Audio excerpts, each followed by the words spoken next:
8 e 9. 1 de Pedro, capítulo 5, 8 e 9.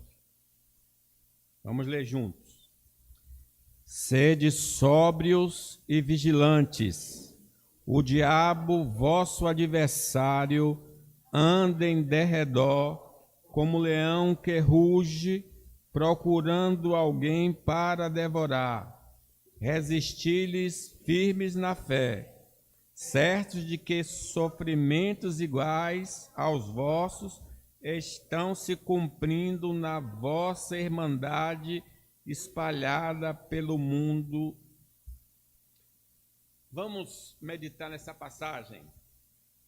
Com a vitória de Jesus, por meio da sua morte, ressurreição, ascensão, o diabo que estava no céu, nos acusando, foi expulso.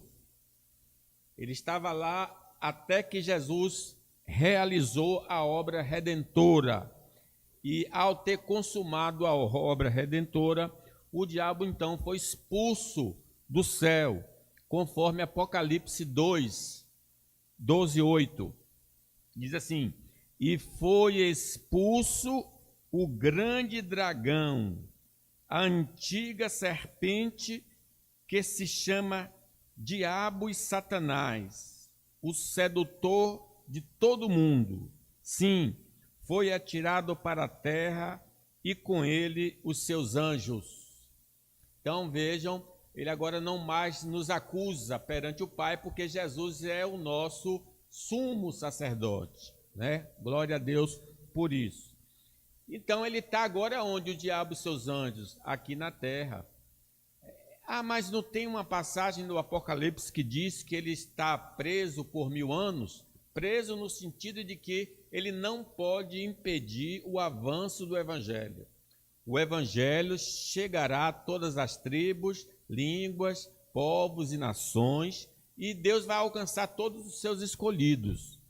Porém, o diabo está ativo no planeta Terra, está trabalhando contra o povo de Deus.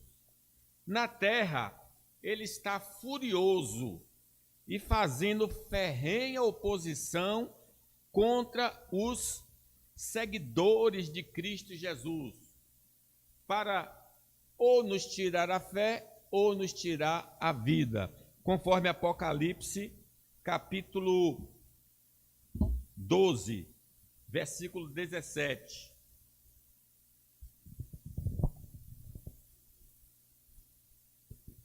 Irou-se o dragão contra a mulher e foi pelejar com os restantes da sua descendência, os que guardam os mandamentos de Deus e têm o testemunho de Jesus, e se pôs em pé sobre a areia do mar. Então ele está voltado para todo crente na face da terra.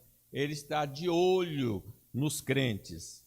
Deus, em sua soberania, deixa Satanás perseguir e atacar a sua igreja, mas tudo debaixo do seu controle, para que a fé dos verdadeiros crentes não morra. Sim, o diabo nos ataca, como atacou o próprio Senhor Jesus Cristo. Só que ele não vai ser vitorioso, porque diz Jó, capítulo 1, 12. Vamos ler comigo? Disse o Senhor a Satanás: eis que tudo quanto ele tem está no teu poder. Somente contra ele não estendas a mão. E Satanás saiu da presença do Senhor. Então Deus autorizou, Satanás foi, tocou na família, tocou nos bens, mas não tocou em Jó, porque Deus não autorizou Satanás tocar. Existe então, irmãos, um exército satânico trabalhando incansavelmente, tentando capturar e destruir o povo de Deus na face da terra. Paulo, o apóstolo Paulo, quando escreve a sua carta aos Efésios, ele nos lembra, e eu queria que vocês lembrassem comigo essa passagem de Efésios 6, 11.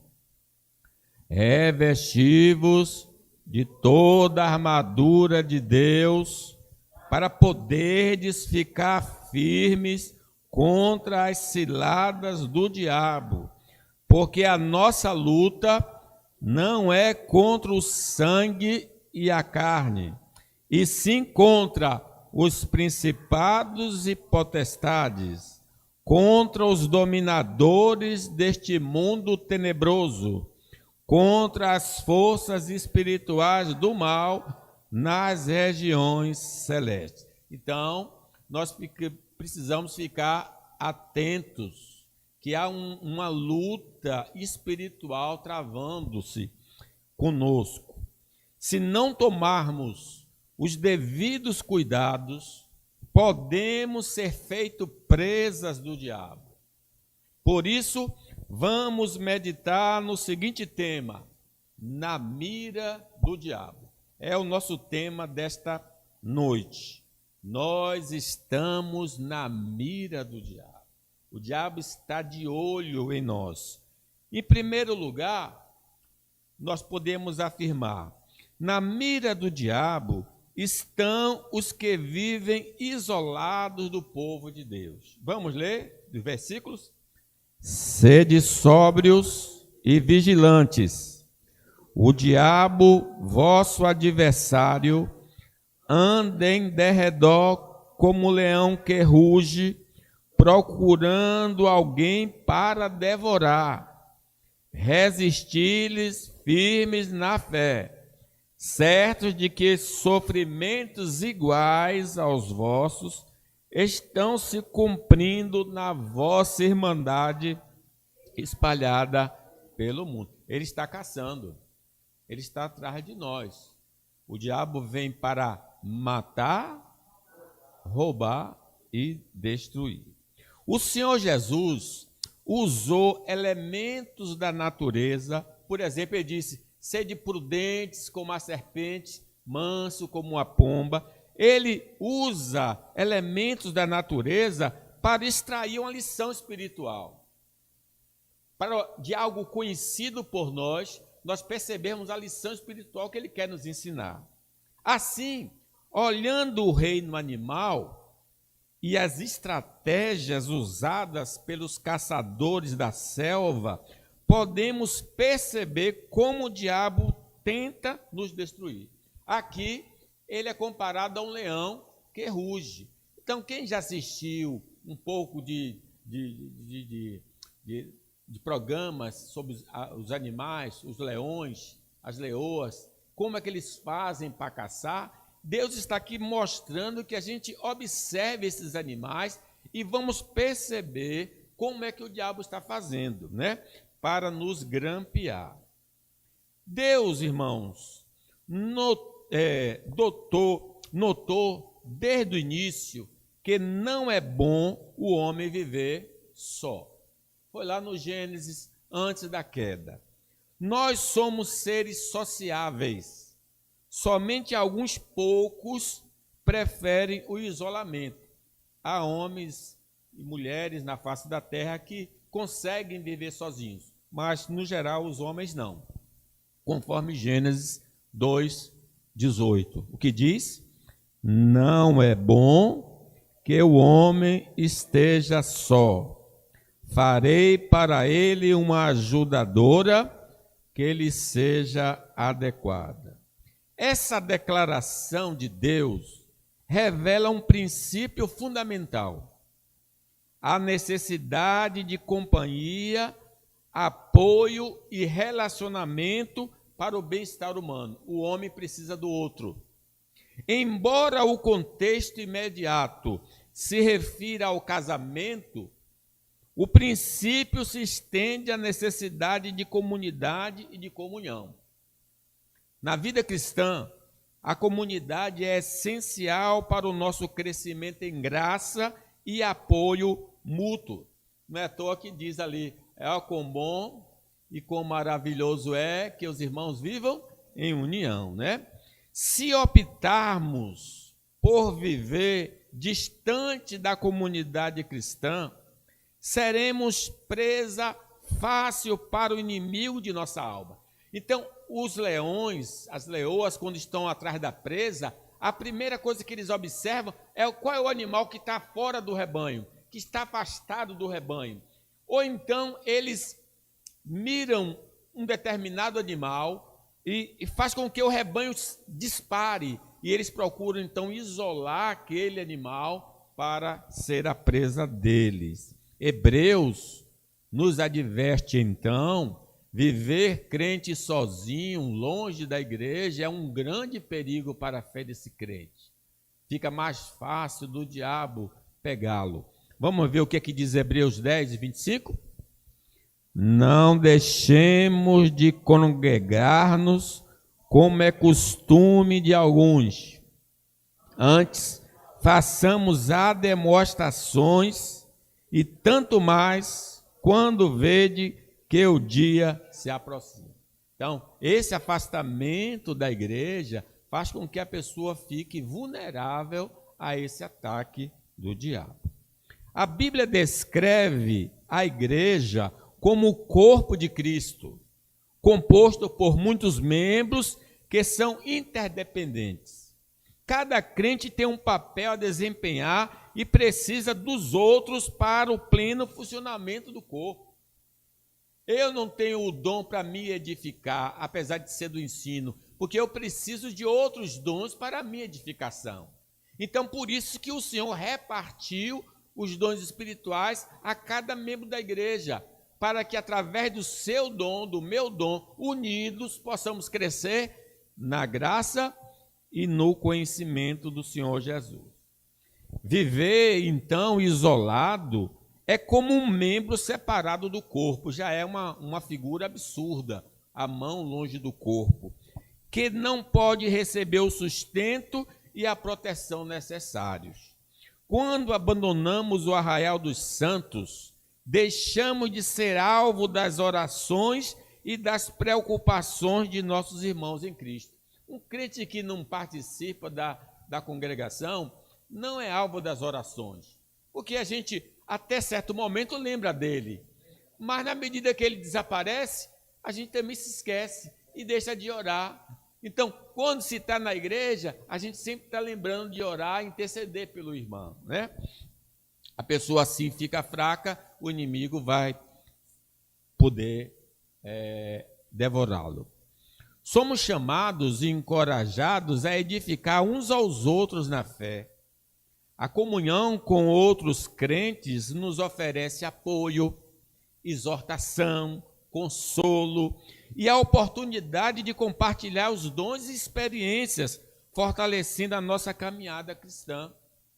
O Salmo 131 que eu citei, e vamos dizer, é lindo esse Salmo.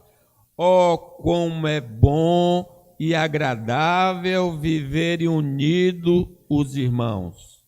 É como óleo precioso sobre a cabeça, o qual desce para a barba de Arão, e desce para a gola de suas vestes. Então, ali, diz que o Senhor ali ordena a sua bênção.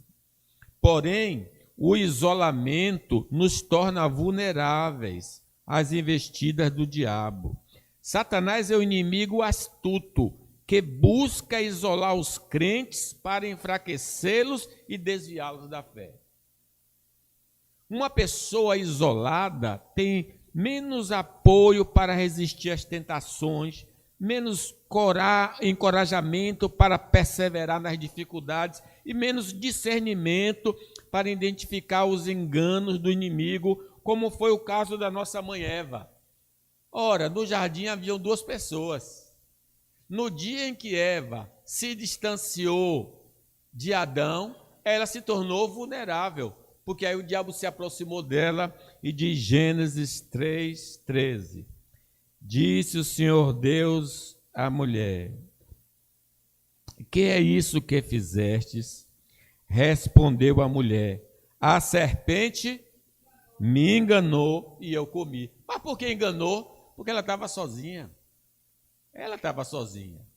E aí ela foi enganada pela serpente. Quando estamos sozinhos, nossas próprias perspectivas e emoções pode nos obscurecer a verdade. A comunhão com outros crentes nos oferece diferentes pontos de vista e nos ajuda a ter um discernimento mais equilibrado. Provérbios fala da importância de ter muitos conselheiros.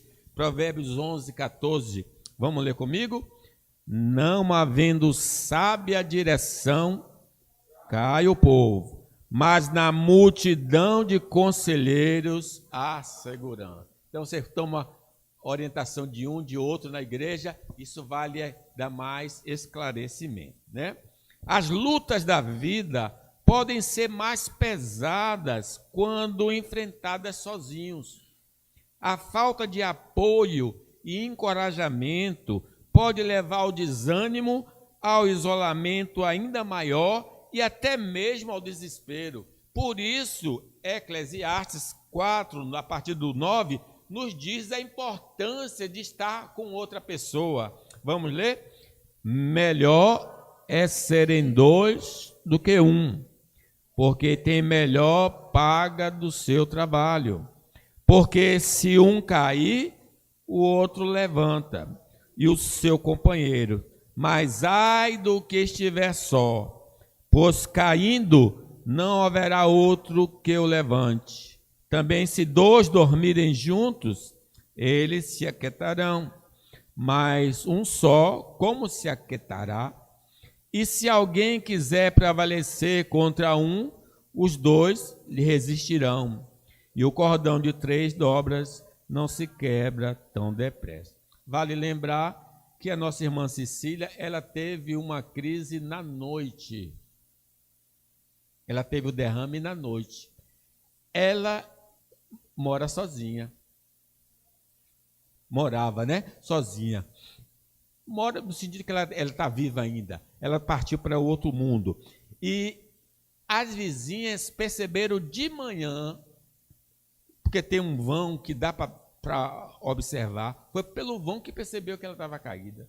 Quer dizer, ela passou toda a noite ali, porque não tinha uma pessoa ao lado. Quem escolher viver sozinho, sua fé vai se apagar com o sopro do diabo. Quando nós nos afastamos da comunhão dos santos, seremos facilmente influenciados pelo diabo com crenças e comportamentos não condizentes com as palavras de Deus. Em segundo lugar, vamos ler comigo? Na mira do diabo estão os que desprezam os meios de crescimento espiritual. Vamos gravar esses versículos. Sede sóbrios e vigilantes. O diabo, vosso adversário, anda em derredor como leão que ruge, procurando alguém para devorar. Resisti-lhes firmes na fé, certo de que sofrimentos iguais aos vossos estão se cumprindo na vossa irmandade espalhada pelo mundo. Irmãos, o corpo humano necessita de proteínas, vitaminas, minerais, carboidratos e água para o seu desenvolvimento e bom funcionamento. Quando não ingerimos uma porção suficiente desses nutrientes, nossa imunidade tende a baixar, ficamos mais lentos e sujeitos a adoecer. Como é importante a boa alimentação para ter saúde e para ter resistência. Mas quem se abstém fica uma pessoa vulnerável na área da saúde. Assim também em nossa vida cristã. Depois de passarmos pela experiência do novo nascimento, necessitamos dos meios de graça fornecidos por Deus para o nosso crescimento na fé, na esperança e no amor. Pedro nos adverte dizendo, 1 de Pedro 2, leiam comigo. Desejai ardentemente, como crianças recém-nascidas, o genuíno leite espiritual, para que por ele vos seja dado crescimento para a salvação. A ilustração é muito boa, muito simples, para mostrar da importância dos meios de graça em nossa vida. Mas se negligenciarmos, por exemplo, o meio de graça da oração, vamos estar sem vigor para os demais exercícios espirituais e Satanás terá facilidade em nos vencer por causa de nossa fraqueza espiritual. Quem não ora está sujeito a ser derrotado pelo diabo. Vocês lembram que os discípulos tentaram expelir o demônio e não conseguiram. Depois Jesus foi e expeliu o demônio. E em casa eles perguntaram a Jesus, por que nós não podemos expulsar? Eles, por causa da sua pouca fé. E aí Jesus continua dizendo a eles, Mateus 17, 21, olha que coisa importante aí, vamos ler comigo? Mas esta casta não se expele senão por meio de oração e jejum. Você não vai vencer o diabo se não tiver oração. Tem de ter uma vida de oração. A vida de oração é indispensável para podermos ser revestidos da armadura de Deus e resistirmos à investida de Satanás. Efésios 6, 18, comigo. Com toda oração e súplica, orando em todo o tempo no Espírito, e para isso vigiando com toda perseverança e súplica por todos os santos. Não só orando por nós mesmos, mas orando pelos nossos irmãos, orando em todo o tempo. Pastor Cândido cita sempre, orai sem cessar. Orar de maneira mecânica não serve para o nosso crescimento em graça, mas para apaziguar nossa consciência. Porque a gente às vezes não ora, aí faz aquela reza e pensa que já está satisfeito. Ali não foi uma oração verdadeira, autêntica.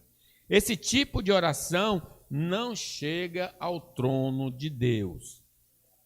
A oração robusta ou a oração da fé é aquela que vem do nosso coração e está de acordo com a vontade de Deus revelada na Bíblia Sagrada. Então eu oro do interior, pensamento, sentimento, vontade, mas oro também de acordo com o que está escrito na palavra. E o Senhor promete, através de Jeremias, que nós podemos ler, e buscar-me-eis e me achareis, quando me buscardes de todo vosso coração. Deus promete se deixar achar, se nós o buscarmos de coração.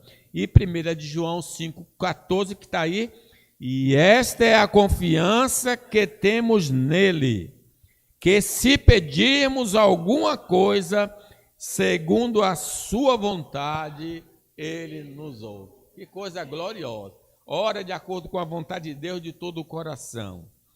O desinteresse em ler e meditar nas escrituras sagradas, outro meio de crescimento, faz com que sejamos derrotados pelos falsos argumentos do diabo.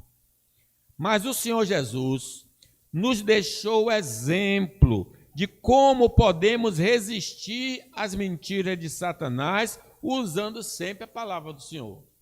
Foi quando ele estava com fome e Jesus tinha sido levado pelo Espírito do deserto para jejuar, então ele tinha de aguardar o momento de Deus e o diabo diz, transforme essas pedras em pães. E como é que Jesus derrotou a Satanás? Dizendo que estava na Bíblia, né? O 4,4 de Mateus. Ele, porém, respondeu, disse, está escrito, nem só de pão viverá o homem, mas de toda a palavra que sai da boca de Deus. E quando o diabo mandou se jogar do penáculo, Jesus rebateu a proposta do diabo, citando a Bíblia também. Disse-lhe Jesus, também está escrito, não tentarás o Senhor teu Deus. E quando ele pediu para que Jesus o adorasse, e ele daria muitas coisas ao Senhor Jesus, Jesus rebateu dizendo: vai-te, Satanás, porque está escrito, ao Senhor teu Deus adorarás, e só a ele servirá. Ele usou a palavra do Senhor. A queda de Eva foi não ter dado ouvidos às palavras de Deus, mas aceitado as insinuações do diabo. Davi, por exemplo, mandou contar ao povo, instigado por Satanás, e não creu no que Deus tinha dito da promessa de um povo inumerável e de sua proteção. E por isso foi vencido temporariamente pelo príncipe deste mundo. São dois exemplos de duas pessoas que não acreditaram na palavra e caíram acreditando no diabo. Portanto, se eles caíram, Davi e Eva, que não tinha pecado, por esquecerem ou não conhecerem as palavras de Deus, nós também seremos iludidos se não meditarmos nas Escrituras Sagradas. Então, é preciso conhecer a palavra de Deus. Sem o conhecimento das doutrinas de Deus, seremos facilmente enganados pelas mentiras do tentador. Jesus disse certa vez, Mateus 22, Jesus, porém, respondendo, disse-lhes: errais, não conhecendo as Escrituras, nem o poder de Deus. Porque se erra? Porque não conhece as Escrituras. Por meio dos falsos profetas, Satanás tem semeado a mentira religiosa para confundir os homens e nos capturar. Ele usará de muitos enganos, e se não tivermos firmados na palavra do Senhor, seremos suas presas, porque o Senhor Jesus nos advertiu no sermão profético, Mateus 24:4, dizendo: porque se levantarão falsos cristos e falsos profetas, que farão sinais e maravilhas de tal maneira que, se possível, enganariam até os escolhidos. Mas as mentiras do diabo não se limitam ao campo doutrinário, mas também ao campo moral. Usando palavras enganosas, ele tentará nos seduzir a um comportamento reprovado, segundo as Escrituras, para sermos lançados fora da presença de Deus. É só nós retornarmos lá para o Jardim do Éden. Qual foi a palavra que ele deu para Eva para ela não fazer a vontade de Deus? Gênesis 3:4. Então a serpente disse à mulher: é certo que não morrereis, porque Deus sabe que no dia em que dele comerdes, se vos abrirão os olhos, e como Deus sereis conhecedores do bem e do mal. Se não conhecermos as Escrituras, não saberemos como nos comportar diante dos homens, nem diante de Deus.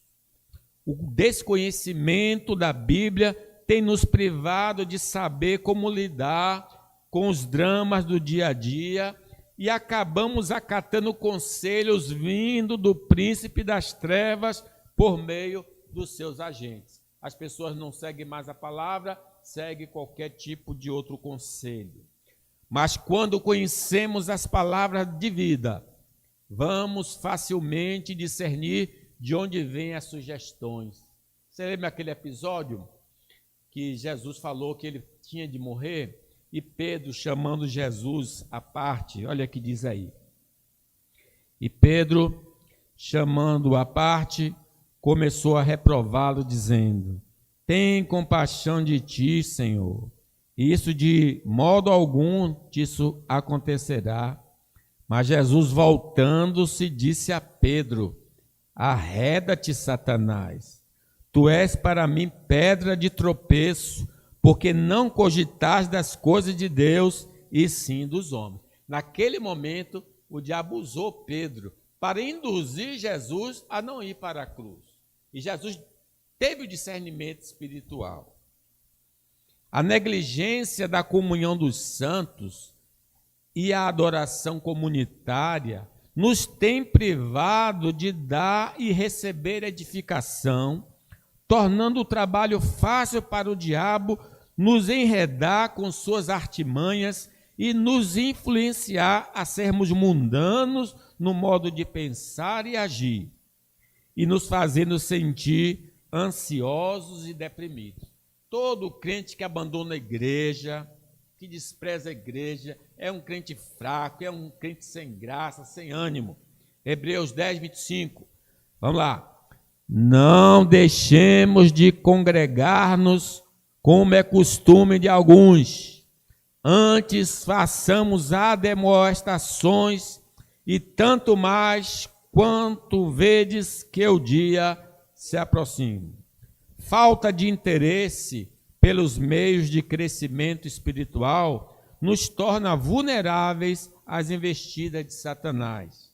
Mas também pode indicar que não passamos pela experiência de conversão, que é mais grave ainda.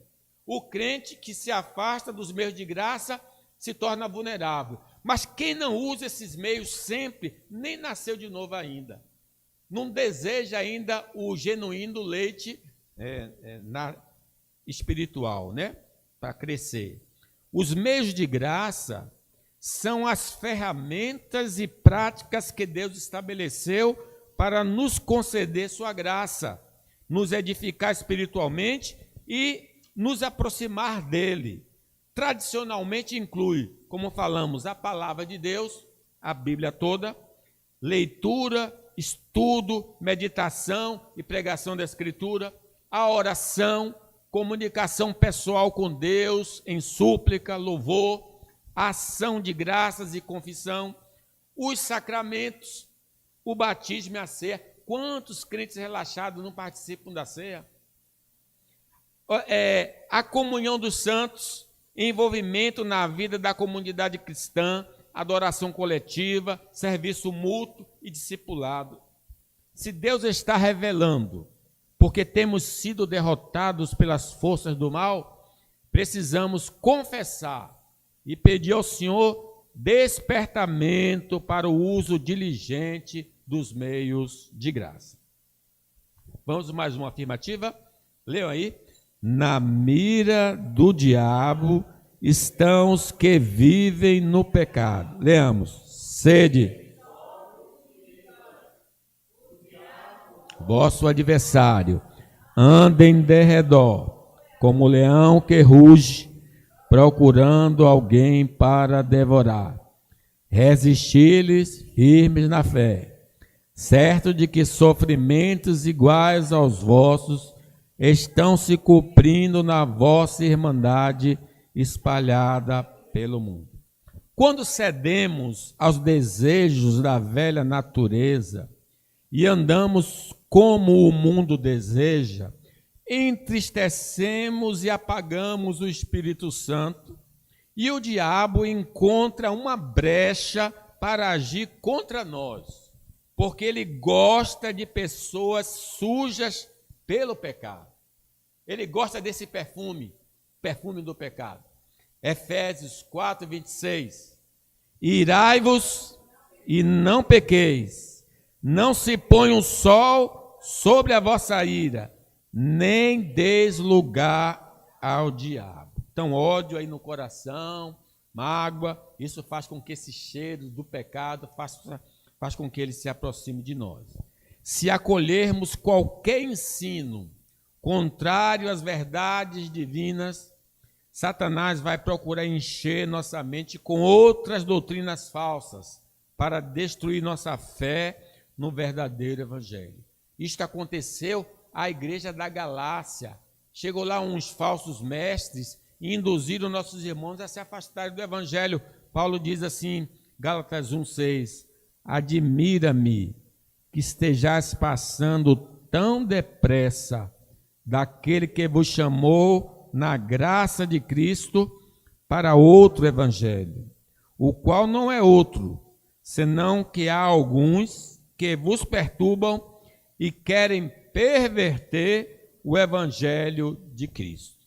Ao abrigarmos sentimentos de rancor e ódio contra o próximo, seremos instigados pelo demônio à prática de atos perversos contra nossos desafetos. Quando eu dou oportunidade de ódio, o diabo vai dizer, mata o fulano, bota veneno no prato dele. Lembra de José? Os irmãos detestavam José por causa do sonho, porque o pai o preferia.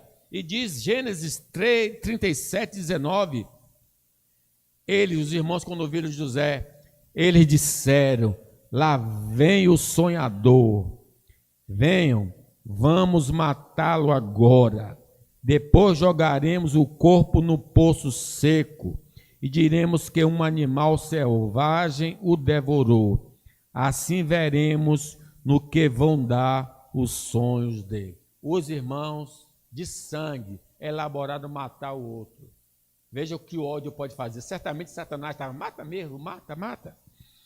A ambição pelos tesouros desta vida abre uma porta para Satanás oferecer promessas vazias de sucesso para nos afastar do mantenedor da vida e servir a ele, Satanás. Mateus 4:8 diz, o diabo ainda levou Jesus a um monte muito alto, mostrou-lhe todos os reinos do mundo e a glória deles, e disse, tudo isso lhe darei, se prostrado você me adorar. Viver em desobediência ao Senhor abre a porta para o diabo e pode já estar demonstrando que fomos capturados pelo príncipe deste mundo. Então, se uma pessoa vive no pecado, o diabo tem mais chance sobre ele. Mas é possível também que essa pessoa já foi capturada, porque quem está vivendo no pecado, diz João 3:8, aquele que pratica o pecado procede do diabo, porque o diabo vive pecando desde o princípio. Para isso se manifestou o Filho de Deus, para destruir as obras do diabo. Portanto, o pecado persistente não só revela nossa escravização a Satanás, mas também a ausência de nossa conversão ao Senhor. Uma questão dupla. 1 João 3:9. Todo aquele que é nascido de Deus não vive na prática de pecado, pois o que permanece nele é a divina semente. Ora, esse não pode viver pecando, porque é nascido de Deus. Concluo, meus irmãos. Para não sermos capturados pelo diabo, necessitamos estar em comunhão com Deus por meio de Jesus. É preciso aceitar Jesus na vida. Se não desejamos ser presas do diabo, vamos continuar vivendo de acordo com os ensinamentos da palavra do Senhor. Não podemos esquecer de pedir a Deus que nos conceda o poder do seu Espírito e de sua armadura, para podermos ficar firmes contra as ciladas de Satanás. Se estamos com medo do adversário, vamos confiar no Deus Todo-Poderoso e este pavor se dissipará.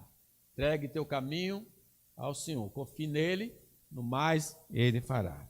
Vamos, irmãos, usar regularmente os meios de graça para o nosso fortalecimento, crescimento e para nos imunizar contra o vírus satânico. Conhecendo as Escrituras Sagradas, estaremos aptos para identificar qualquer proposta satânica e repelir com a palavra do Senhor. Diante das dificuldades da vida, não nos comovemos facilmente, porque o Senhor nos advertiu que passaríamos por aflições. Quem se abala com as tribulações poderá cair nas ciladas do diabo. Já que o diabo vai nos atacar, o texto que nós lemos Vamos seguir o conselho. Diz o versículo 8: sede sóbrios e vigilantes. E no versículo 9: resisti-lhes firmes na fé. Que Deus nos abençoe.